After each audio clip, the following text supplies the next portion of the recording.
Hello and welcome to our live video update for July 22nd.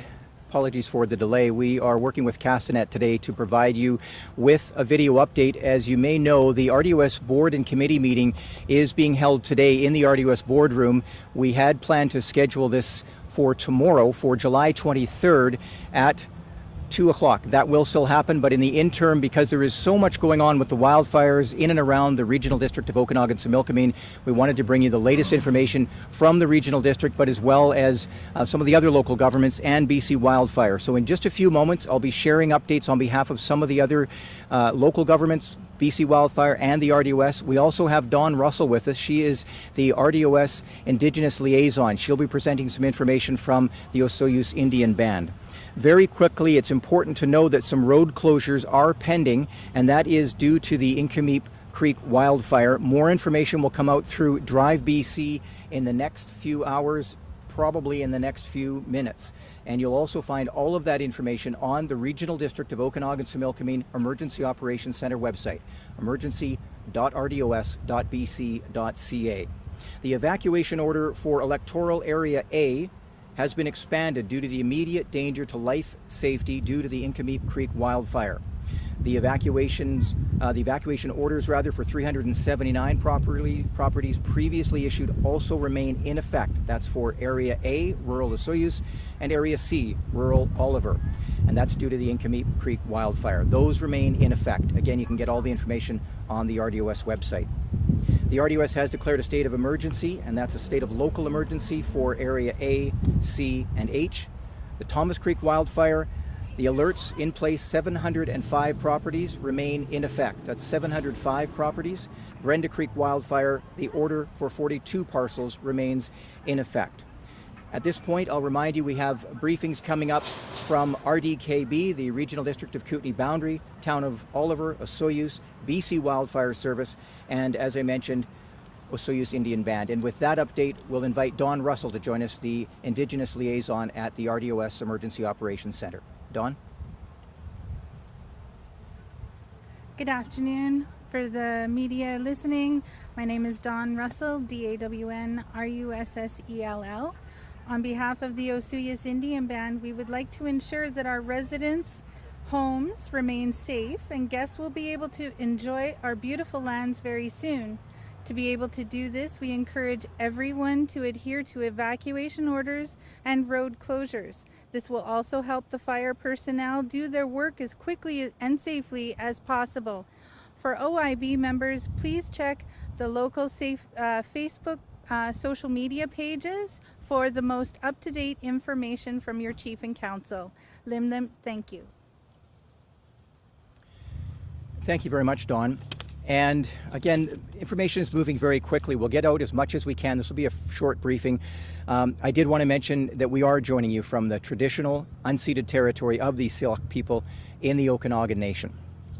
Now, let's a couple of quick reminders. Anarchist Mountain Fire Department and all the fire departments providing mutual aid have been working hard along with BC Wildfire and all of the first responders, and they are in the field as we speak. That work is ongoing.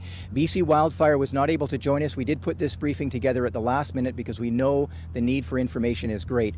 Again, all of the information from each of the areas that we've mentioned are available on the websites, and it is changing fast. So if you haven't signed up for notifications for your local area, including the RDOS, the Civic Ready mass notification system, please do so. You'll get alerted by email, text, or voice from the RDOS if you sign up for Civic Ready.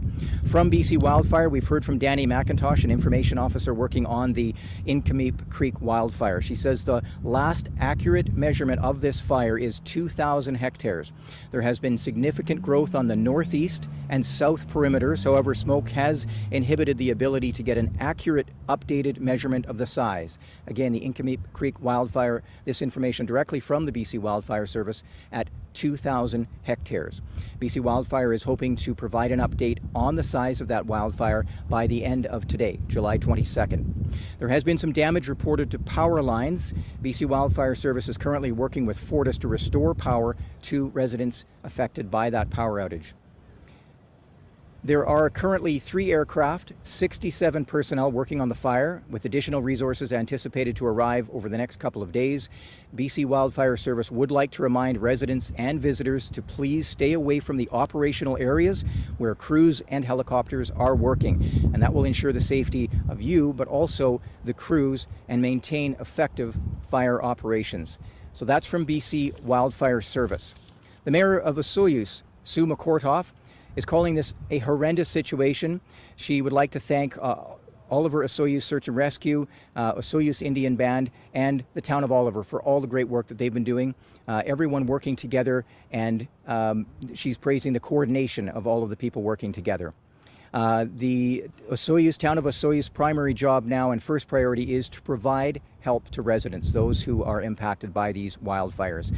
For visitors who've been impacted by the evacuation order, you're asked to head home. Now, not all tourists will have to head home. There are other areas you can go. We have heard that Princeton has opened up some RV spaces for evacuees, but also for visitors who don't want to go home entirely.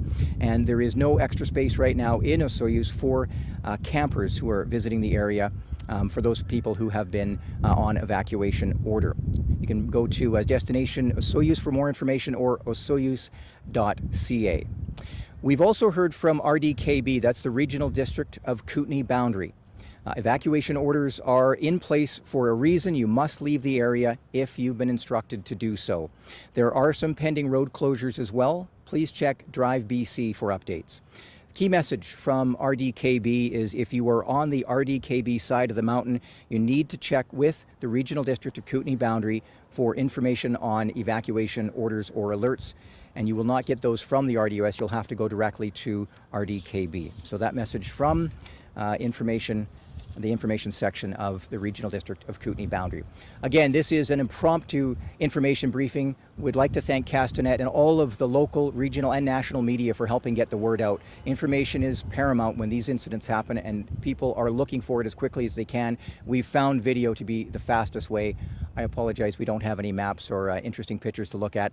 I'll get through this information. We'll remind you this will be recorded and available later, and we'll get back to our regular live briefing with all of the partners we mentioned, and that's on July 23rd at 2 p.m., and you can see that on the RDOS YouTube channel. Martin Johansson, the mayor of Oliver, tells us that anarchist mountain evacuees are encouraged to look to family and friends first before going to the evacuation center, the reception center in Oliver if you're looking for accommodations. If you can go and stay with some family or friends, that's ideal. Oliver does not have the capacity at the moment with hotels. Evacuees, please go to the reception center. You can also register online, ess.gov.bc.ca. The RDOS board meeting, as I mentioned, is underway, and Area A Director Mark Pendergraft had to leave the meeting today. He's packing up his home. He is now dealing with an evacuation order. Okay, we'll wrap it up now with a couple of reminders. Parks Canada is now in the area. They have an incident management team. They're assisting the BC Wildfire Service. More support and resources are coming to the region over the next coming days. Again, a reminder, if you're out on Skaha Lake or Osoyoos Lake, you're asked to avoid that operational area. Avoid the lakes altogether if you can, but for boaters, it's very important to stay away from the skimmers and the helicopters. You've heard the message over and over again, but it is extremely important.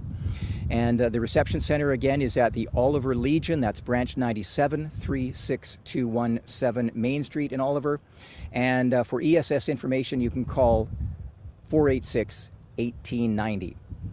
And with that, I think we might have a briefing, some additional information that's coming up. I think I'll leave it there, unless there's something else that's happening. Have we lost our feed? Oh, we're looking for sound. Is the microphone okay? We're looking for our sound. That's unfortunate. Okay, well, we'll find out what's happening there. It could be the feed there, but from what I understand, people are able to hear, and they're wondering if Highway 3 is closed. And we have with us our deputy director who's off camera, but if you could just give me a nod, potentially there could be some closures affecting Highway 3. Drive BC is the place to find that information. AIM Roads, Ministry of Transportation and Infrastructure, MODI, are working closely with BC Wildfire Service and the local governments to provide information.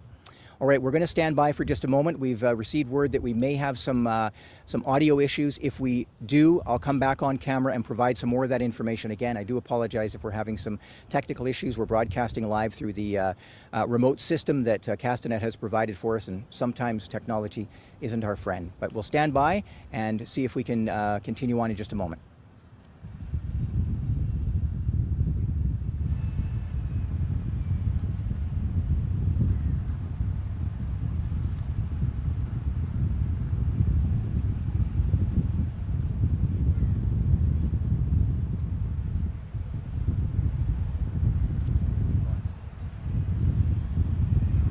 Right. Well, we've heard reports that possibly there were audio issues. Other people have contacted us and said the audio is fine. So I'll wrap up at this point and remind you again, for any information on the wildfires that are affecting the RDOS, the municipalities, Osoyoos Indian Band, and the Regional District of Kootenay Boundary, and of course anywhere else you may be watching, go to your local government website, go to the local website for all of the information you're going to find. It's going to be updated right away. We've had a lot of questions at the Emergency Operations Center about things like, if there is an evacuation order, how will I know? What if I don't answer my phone? If things get bad and you are in immediate danger, someone will knock on the door, and it will likely be RCMP, possibly assisted by search and rescue or the local fire department, and they will be identified as such, and you'll likely see their vehicles as well. No one else should be coming to your door, but that would be a tactical evacuation if required. Otherwise, sign up for the mass notification systems. With that, we'll wrap up this live briefing for July 22nd. Thank you so much again to the media. Thank you to all of the first responders and to the public. But I want to mention the EOC, the Emergency Operations Center, throughout the region, but at the RDOS, there's a lot of people behind the scenes that are working behind this effort to get information out, operations, information, so many other people. So we'd like to thank them and thank you again for joining us.